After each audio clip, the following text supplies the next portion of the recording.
जय जोहार जय छत्तीसगढ़ संगवारी आप मतलब बहुत अगोरा री से वह फिल्म के। जी हाँ, फिल्म के नाम है गुइया मुइया और अमलेश नागेश की जो ये फिल्म है जो बहुत जोरों शोरों से सुर्खियाँ बटोरा था। वह फिल्म जो है जैसे ही फिल्म के बारे में बात हुई वैसे ही फिल्म जो है सुर्खियाँ बटोरा। आप मन देख सकते हो कि फिल्म जो है बहुत ही जबरदस्त एक्शन मोड में दिखा था वह अमरीश नागेश। और फिल्म जो है का कुछ बोला था मैं आप लोग बता दूं कि फिल्म के जो तारीख रही से वह फिल्म कब आते करके आप मन जो आवाज लगा रहे हो वो हरे दिसंबर में। जी हाँ संगवारी, मैं आप मतलब पहले भी बता रही हूँ कि फिल्म जो है दिसंबर में आ सकते करके।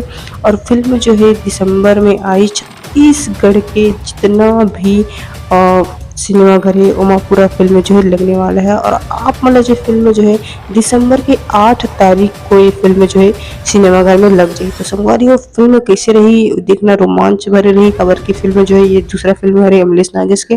और का ये पहली फिल्म की तरह रोल कर पाते कि नहीं कर पाए, दर्शक मन के दिल जीत सकते कि नहीं, एला तो अब दर्शक मन ही बता सकते संगवारी हो कि फिल्म जो है कितना कमाल कर पाई। तो फिलहाल के लिए इतना ही संगवारी हो। चैनल ला लाइक करो, सब्सक्राइब करो और शेयर जरूर करो। जय जोहार जय छत्तीसगढ़।